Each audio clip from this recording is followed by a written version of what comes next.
Welcome. My name is Nick. I'm the pastor here at River Lake Church. I want to welcome all those watching online or through Facebook Live right now. We are so glad we have a great day. Before we get into it, though, I want to do one quick announcement. I don't know about you, but really quickly, how many of you've looked in the mirror in the last few weeks and you just are not nearly as, you looked at it and you thought, Christmas caught up with me? Anybody real quickly? 5 people. Great. The rest of you are liars. That's awesome. Okay, anyway. No, I did that. About a month ago, I looked in the mirror and I thought, man, Thanksgiving, Christmas, New Year's, Monday, Tuesday, Wednesday, like they all caught up with me. Like I was so frustrated. So about a month ago, 3 weeks ago, I started going back to the gym. My wife went with me, and we've been doing that. And I don't know about you, but again, if you've ever worked out, and you haven't for a while, that first day you get done, and one, you just feel swole, don't you? You're like, you just walk around, you're like, this is awesome. And then the next day, you feel like dying, okay? And then the second day, you wish you were dead. I mean, it's that second day, so the best thing that you can do actually after you work out, which is a healthy thing, is to rest. Well, as a church, we have been growing. Matter of fact, we've had record attendance every single month from November on. We had Candy Jam, which was an awesome event. We had Let Hope In, which was amazing. We had our Night of Hope, where we had over 600 people show up. That was awesome. We did our Bold Initiative, where we raised almost $500,000. I mean, we just been going. We've been working out. We've been just impacting people's lives so much. I don't know about you, but I am so thankful for you all, for all of you that volunteer, that serve. Every single Sunday, last time I checked, it takes 96 volunteers, and we have been going. And so this summer, I just felt, we sat down as a staff, and we just thought, you know what? We need a little rest. And so this summer, we're going to do that. We're going to go actually from 3 services to 2 services, 9 and 10:30. Not because anything's wrong, but actually because I just think healthy people and healthy organizations, every now and then, you just need to kind of just rest, just kind of reflect and rest in that whole deal. So this summer, we're going to ease back. We're going to get here a half an hour later for all of you volunteers to get here at 6:30. That's awesome, isn't it? And we're going to get out a little bit earlier, too. And so anyway, we're going to rest this summer a little bit. It's an awesome thing. And really, we're going to take that time to get excited and ramped up for the fall, which we just have an amazing lineup. It's going to be awesome. I can't wait to share more details with you. But anyway, I just wanted you to know about that. That starts Memorial Day weekend, and so that's going to be awesome. I'll be preaching that weekend. We'll be starting a brand new series, Memorial Day weekend. Probably not the best weekend to start a series, but hey, we do things different, so we're going to do it that weekend. So anyway, Memorial Day weekend, 9 and 10:30, we're going to be starting for 2 months in the summer. It's going to be awesome. So today, with that said, today we're continuing our series, Can I Still Be a Christian? And every single one of us, I don't know about you, but I think I do. Every single one of us, I have an and. There's this thing. And last week we hit alcohol, and we just kind of hit it head on. And I remember one of my friends, my pastor's friends, he called me, and he's like, hey, Mick, how'd it go? And I went, we'll find out next Sunday, okay? Like, people show up, it went well. If they didn't, But we hit that issue because I think that's an issue for some people. But today, we're hitting the question of, can I still be a Christian and struggle with the same thing over and over again? And I had a friend of mine send me a video this week that kind of illustrates your frustration, my frustration. It's going to be from a pastor standpoint, but really, you can put yourself in that. Just imagine all the people in the church as your kids or whatever. But anyway, I thought it was funny, but helps us illustrate what we're going to be talking about today. So check it out with me.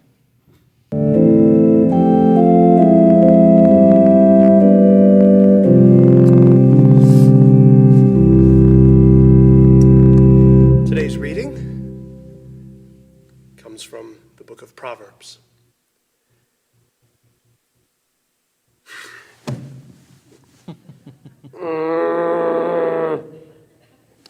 If I may digress for a moment from my prepared message, I mean it when I say to you, you guys, sometimes you're bad. Don't be jerks. You're supposed to be good. I'm in my office every day, and somebody comes in, and they're like, hey, whoops. I'm like, don't!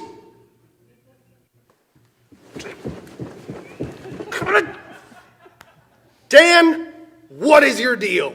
If anybody doesn't know, Dan is the worst. I took a vow to not say who was the worst, but it's Dan.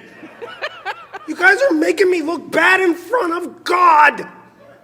What's that? Oh, look, it's Jesus. And he said, stop it! word of the Lord.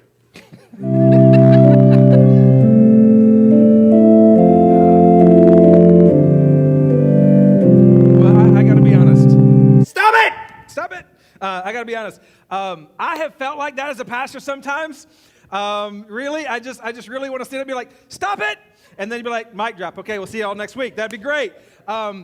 You as a parent, you felt like that though, haven't you? I mean, you just kind of reverse the roles and look at your kids, right? And you're like, hey, we've talked about this. You're making me look bad in front of my friends. You're making me look bad in front of my parents. You know, I said I was going to do a better job than you. And, you know, like, it's just every single one of us, we have those kind of moments. But here's why it's so funny, because we know, one, it's true, but two, it's not helpful.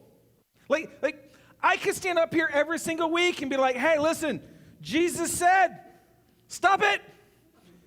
That would not be helpful, wouldn't it? I mean, I think our numbers would dwindle. They'd be like, I don't think he studies at all. And it wouldn't be helpful, because here's why. Every single person, I'm going to go out on a limb and I'm going to say this, and if I'm wrong, you can tell me afterward and whatever, but every single person in here, you have one thing, at least, probably 17, but we're just going to be nice and say you've got one thing. You've got one thing that is like your struggle, your issue, your thing. And in the eyes of God, let me just come out and say this, they're all equal, okay? This is not a ranking of sin of like, and that's kind of the part of the problem is we want to rank them and stuff. But every single person in here, you've got your thing. It's a food thing, and you know you shouldn't do it. It's not an information issue. It's not a like, oh, if there was just a book on how to eat healthier, I'd be fine. That's not the issue. You've got maybe a marriage issue. You got an anger issue. You've got a gossip issue. You've got a porn issue. An alcohol issue. You've got an issue with drugs. Or you've got an issue with relationally. You say that you're just being honest, but really you're just being, as the video, you're just being a jerk. You have issues. You have things that you struggle with, and they continually keep popping their heads up. They continually keep messing with you. They continually keep rolling around in your world. Maybe for some of you, it's a financial issue. It's like you just keep spending money poorly. And it's not an information issue. Like another sermon, here's another sermon on why that's bad will not help. You know it's bad. You know it's not an intellectual issue. There is something much, much, much deeper going on here. And today I want to answer the question. I want to wrestle with it. Can I still be a Christian and struggle with the same sin? And in the meantime, I just want to be really, really clear though.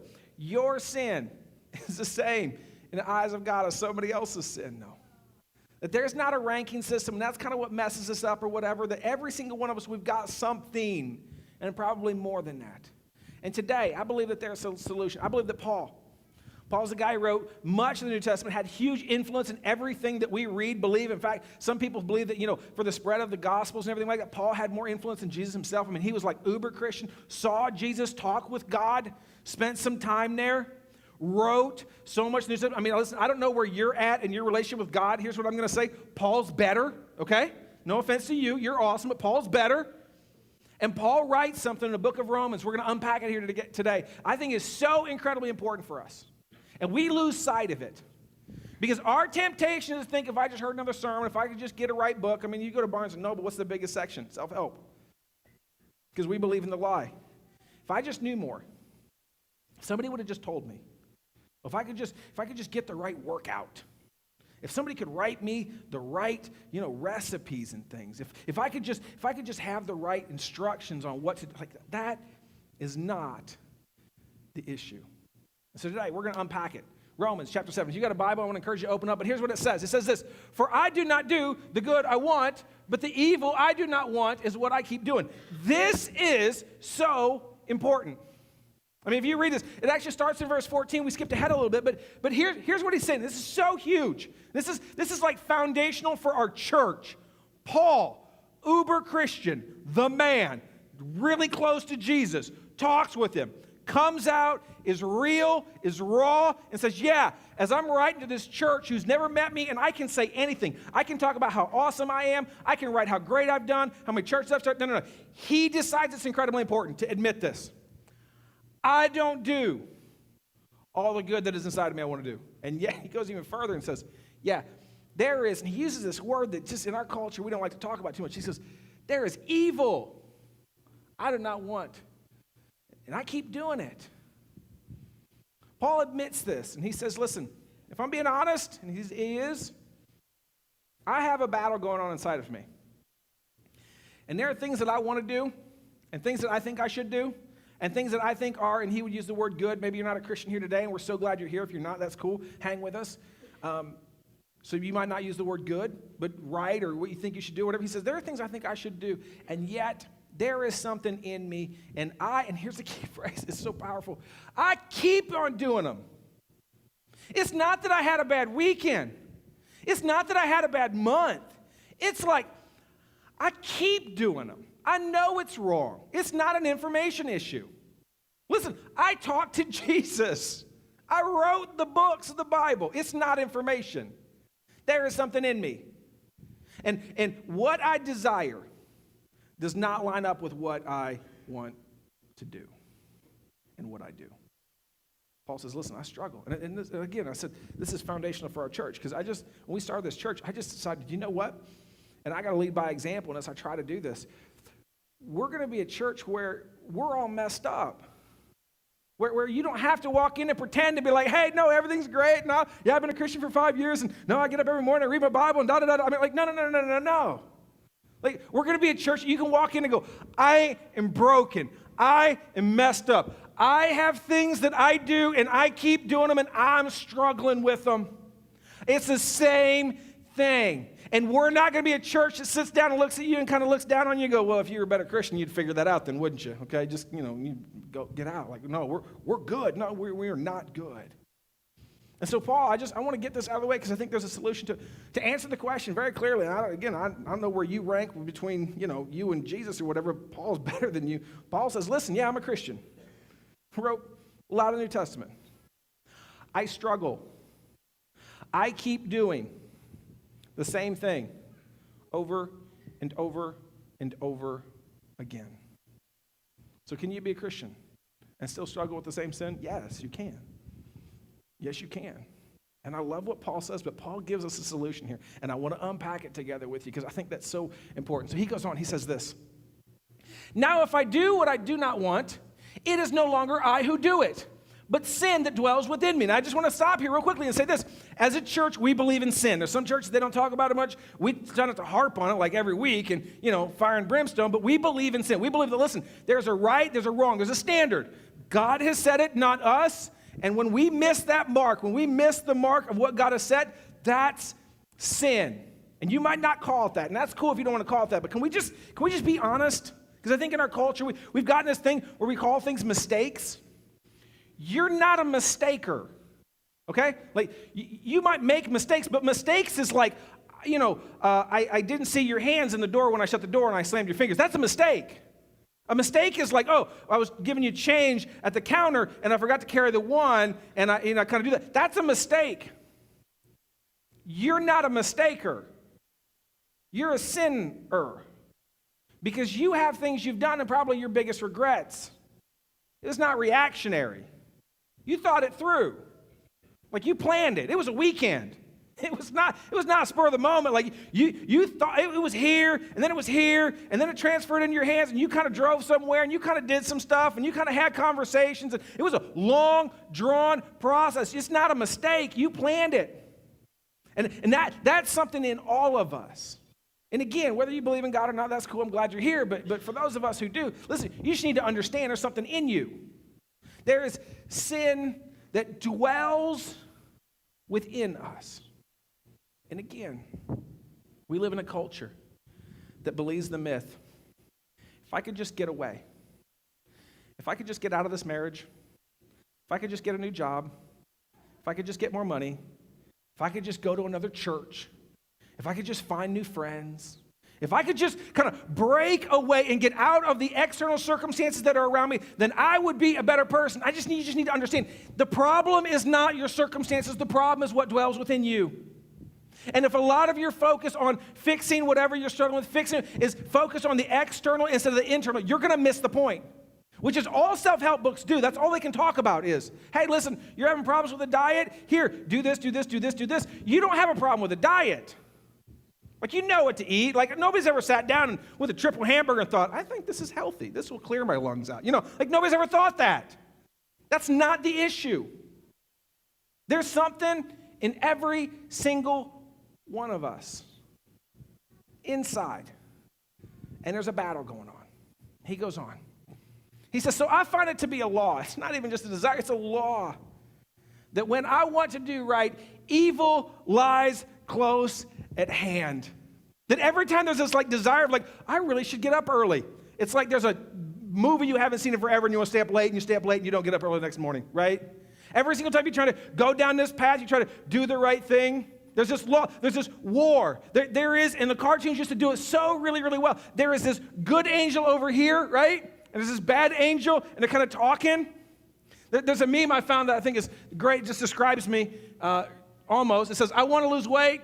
I want skinny legs. I don't want skinny legs. I want a flat stomach. I want to be thin. Sees McDonald's. You only live once. Let's go. That's me. It's like every single time I want to get healthy, that's what happens. In fact, I shared this first service. I have 2 times in my life, I've decided I'm going to get rid of sugar in my diet, okay? I'm just going to completely cut out sugar 2 times for a season, not forever, but, I've said, hey, for 30 days, 40 days, I'm going to get rid of sugar 2 times, my whole entire life, 2 times. 2 times, only 2 times. Both during this season, I have been at McDonald's, probably not the best choice, different time to talk about that, but anyway, I've been at McDonald's getting my health food, and they have walked up, not making this up, and said, hey, we made an extra chocolate shake. Would you like it? I'm like, no, Satan, get behind me. Are you kidding? I mean, really, I'm not making that up. I'm like, are you kidding me? But there is this thing. Paul talks about it. Can we go back to that verse? Paul talks about this, and he says, there's a law. When I want to do right, it's right there. Evil is close behind. I just said a few minutes ago that I'm eating healthier and I'm doing all this kind of stuff like that, and I'm just, for the past 3 weeks, and I got done preaching that first service, no joke. And I'm very thankful for it, by the way. But anyway, I walked back to my office. Somebody left candy on the desk of my office for me. I just thought every time I want to do right, evil's close at hand. If you left it there, thank you. You're not evil. You're not Satan. Okay, anyway, so very thankful for that, okay? But I just walked back and I went, are you really? Thank you. But that's it. And you have the same thing. Every single time that you commit, I'm going to be a better employee. Every single time. I'm going to work hard today. I'm not going to let them get to me. Something happens. It just sets you off. Every single time you commit to a budget in your finances and you're like, I'm going to do this. No. I know, listen, I know what I need to do. I know I need to be saving money. I know I need to be going there. I know I need to, just every single time the car breaks down or something happens. A bill shows up unexpectedly. Every single time that you commit that you're going to keep your thought life pure and you're going to keep focused on what is not, and you're going to quit looking at things on the internet or quit thinking inappropriate things about other people's wives or spouses or whatever. Every single time it's kind of like you're there and an ad pops up that you'd never seen before. It kind of takes you in a direction mentally that you don't want to go. Every single time. It's just in here. And here's the deal. This is why we're talking about this today. If you think your struggle is just about habits, if you think you can just get the right habits and get the right stuff and get the right schedule and get the right food and get the right things, listen, you will be left frustrated. You will be left feeling like, you know what, I have a good day, I have a good week, I have a good month, but you know what? I keep getting held back. It's because it's evil. We believe in evil. It's close at hand. It's in you and around you, and you can't get away from it. Next verse. Paul changes a little bit. For I delight in the law of God in my innermost being. Now, I just want to pause really quickly, and I just want to just ask you a question really quickly. Because this is so different. Because he gets done talking about, hey, I got all these things I do that I don't want to do, and I got all these struggles, and I got all these temptations, I got all these tensions, I got these issues. And then he shifts gear, and he says something incredibly, incredibly important. He says, I delight, happy, I find joy, I find peace, makes me glad. Like, I enjoy the law of God. At your core. And you can fool everybody else. You can fool me and your friends, your spouse, your family members, your kids. So I just want to ask you a question. Just answer personally, not out loud. Just would you pause and think about it for a second? Because it really is a big question to answer. Because I talk all the time with people that doubt their salvation. They struggle with it.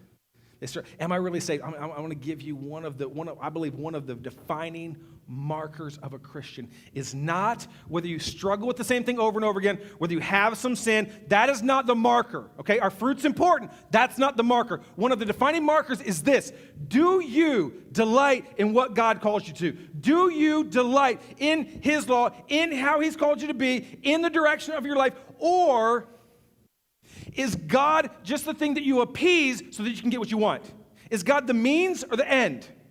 Because for many people, God is the means. It's kind of like, God, I need you to do this for me. I need you to help me. I need you to bless me. I need you to protect me. And when that's all cool, I'll see you later. And God, next time problems show up, I'll get back with you, but I got this thing.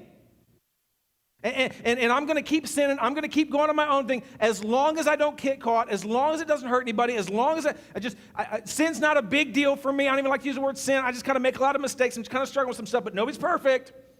And I'm not going to take it seriously. Just going to kind of do this. So just seriously, would you pause? Because there's some people, and they fill up churches every week.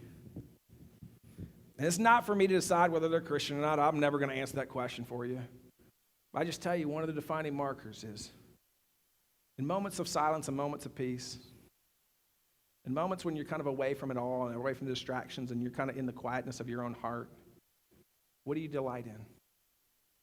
Is God the end? Is becoming more holy? Is becoming more like who He's called you to be? Is that your goal?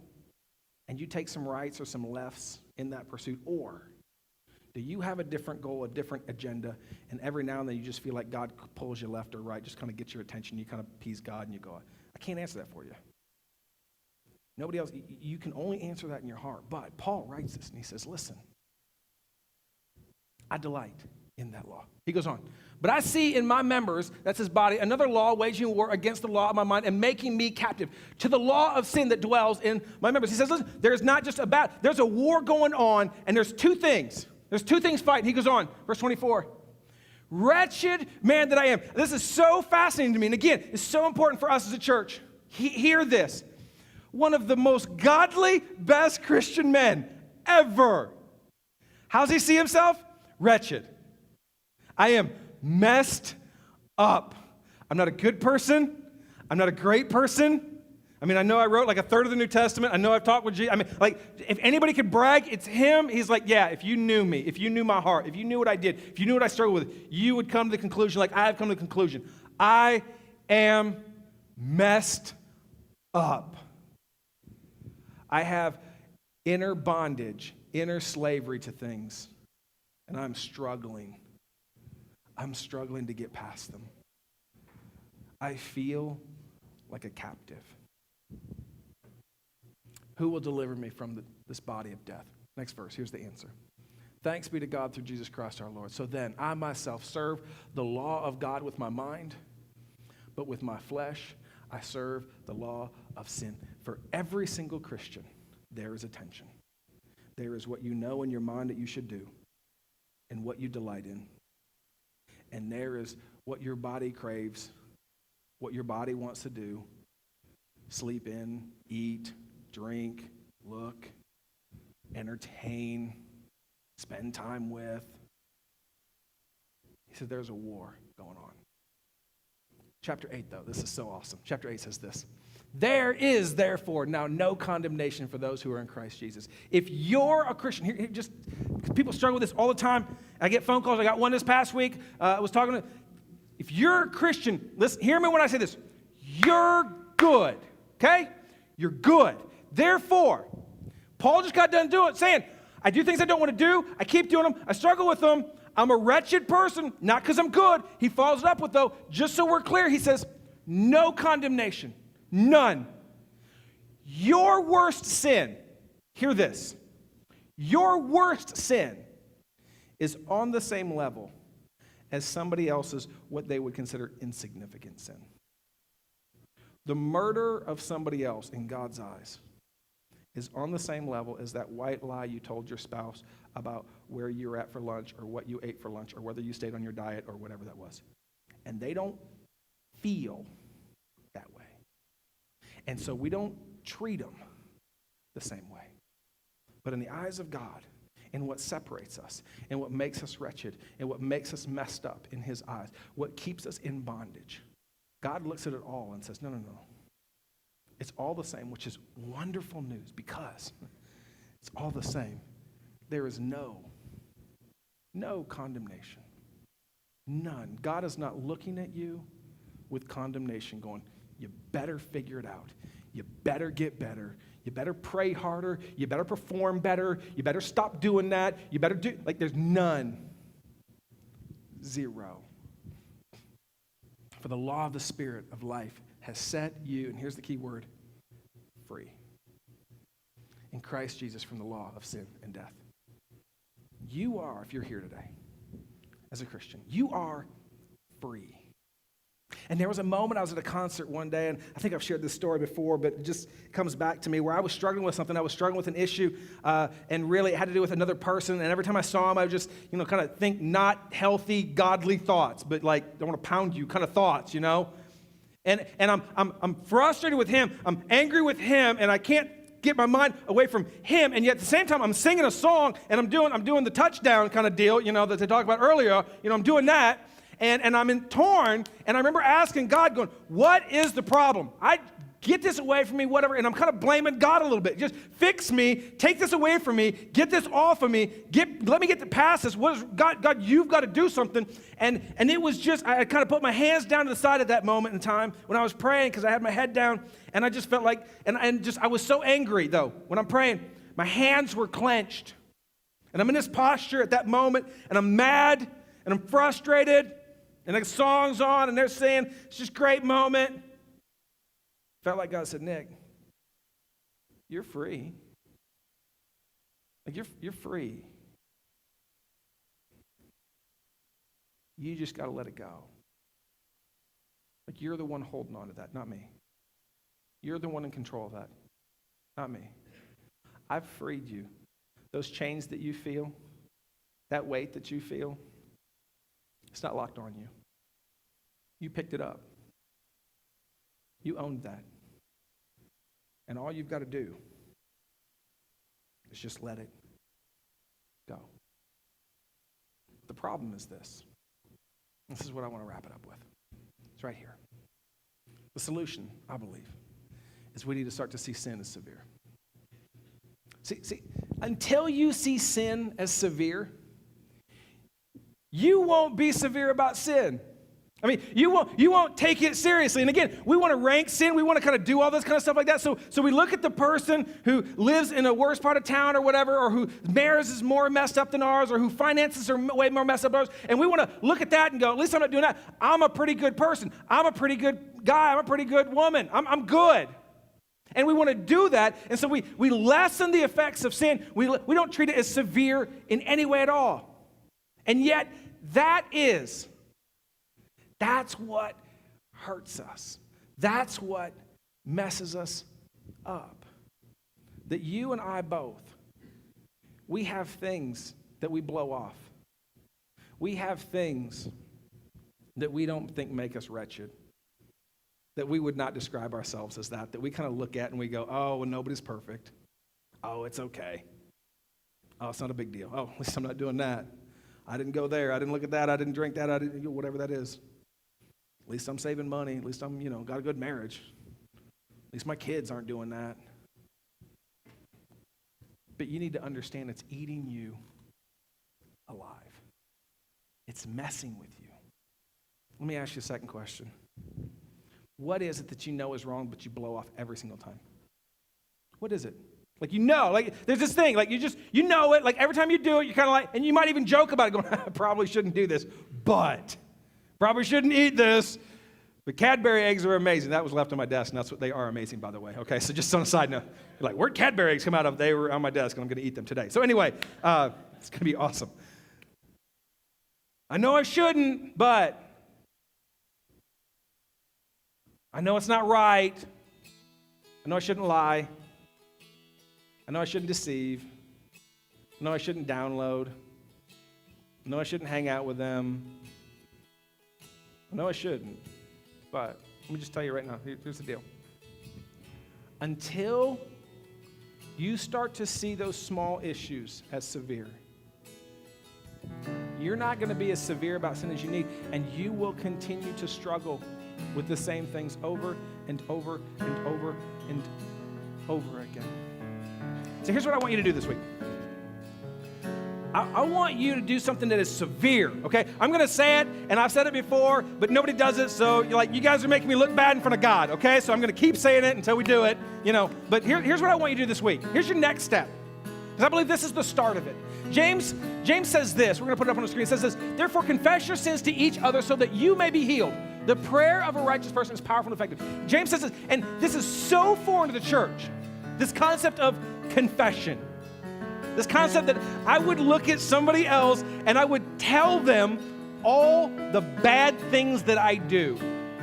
We are so worried about how people see us. We are so worried about people knowing our deep, dark secrets. We're so worried about people finding out about who we are. And Paul seems to just admit, he's like, yeah, I'm wretched.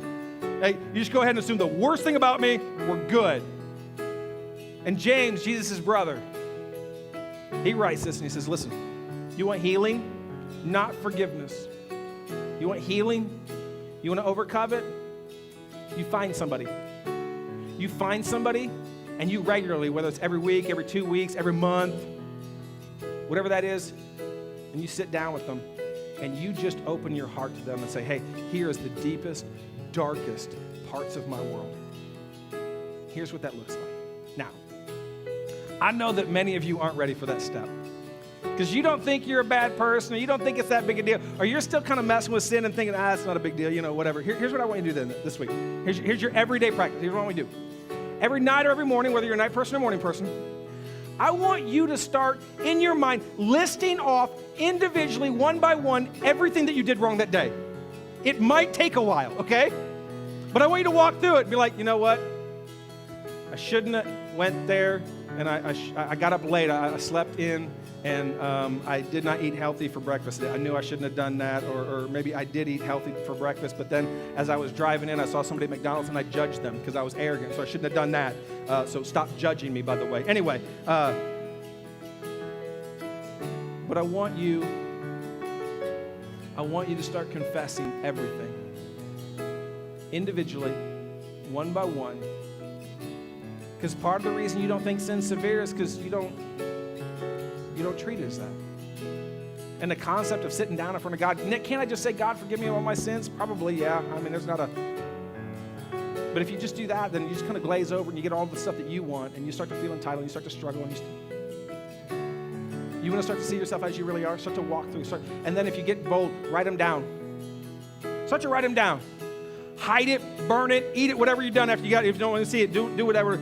And then when you see that list, you go, whoa, that's worse than I thought. That's what I want you to do. Find somebody.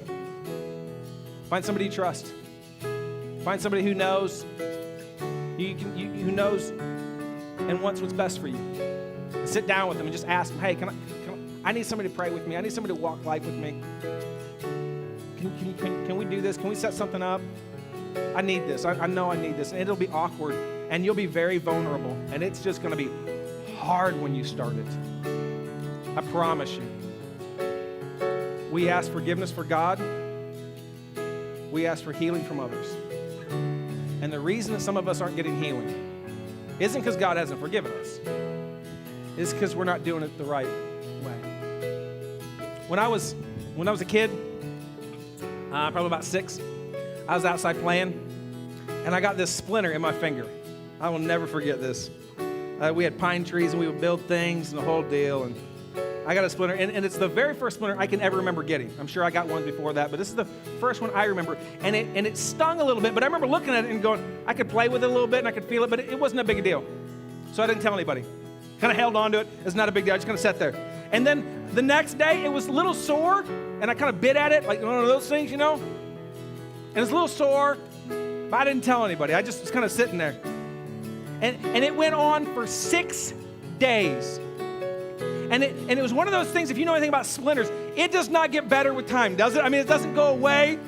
It doesn't even stay the same. What started out as a small irritant, what started out as something insignificant and really it's not a big deal to deal with, I remember it was like this huge bubble. It was so sensitive, and actually, I remember bawling, crying as my dad has a needle, and it's like, in my mind, was doing open surgery, okay? It wasn't that bad, but that's how I saw it, okay? I'm pretty sure he had a hacksaw to help. I'm not positive, but anyway. And it was, for me at that time, so painful. I'm 38 now. I still remember it. What should have been small and insignificant, what should not even be as a memory, on my radar, I've never forgotten. Why? Because I didn't see it as severe. Because I looked at it and I said, well, that's small, that's insignificant. It doesn't even affect me that much right now. It'll be fine. Don't walk out of here. Don't walk out of here believing the lie and the myth that what you're wrestling with, the sin that you have, the things that you struggle with, Nick, it doesn't have me. It's small. It's insignificant. It's not a big deal. I'll get past it. I can do it on my own. I don't have to confess to other people. I don't have to tell other people. I'll deal with it on my own. If you would deal with it on your own, you wouldn't still be struggling with it. Just be honest with yourself. Really. Like, don't walk out of here lying to yourself thinking, I don't need to tell anybody else. I can deal with it. No, you can't. If you could, you would have. Because it's not an intellectual issue. It's not an information issue. It's not a I need to hear a better sermon issue. It's we were made to live life together. We were made to have other people, to look at other people and go, I got a splinter. Help me. I need you. I can't see it. I can't get to it. It's painful. It's gotten bad. I need you to help me. Would you all stand? We're going to end singing the last song that we sang here about God's breath in our lungs. And I want to give you a moment. We're going to open up the altars. We're going to sing it together. We're going to put the words on the screen.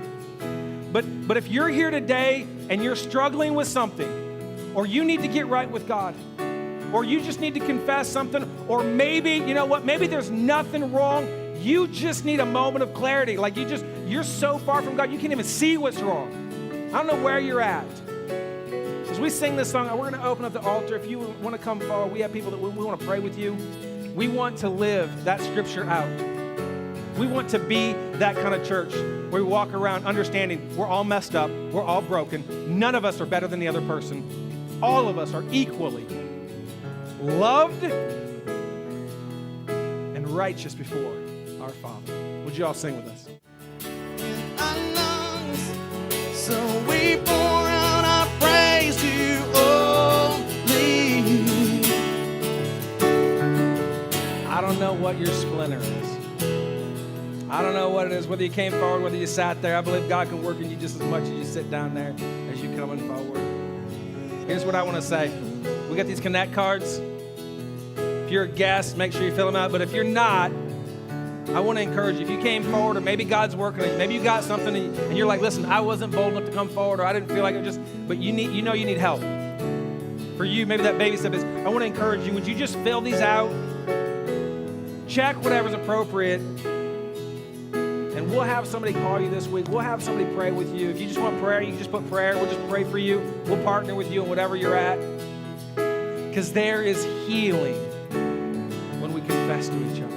There is hope when you can be honest and open with somebody else and they don't judge you and they don't yell at you and they don't condemn you. They just look at you and they say something like, me too. Yeah, me too. I struggle with the same thing, me too. There's great hope and healing in that. Let me pray. We're going to dismiss you. Heavenly Father, thank you so much for your grace, your mercy. Lord, I pray for every single individual in here, whether they know it or not. Lord, help us remove the splinters. Help us be severe about sin, to run from it, to run towards you. We love you. We thank you so much, Jesus. Amen. Have a great week. We'll see you next week.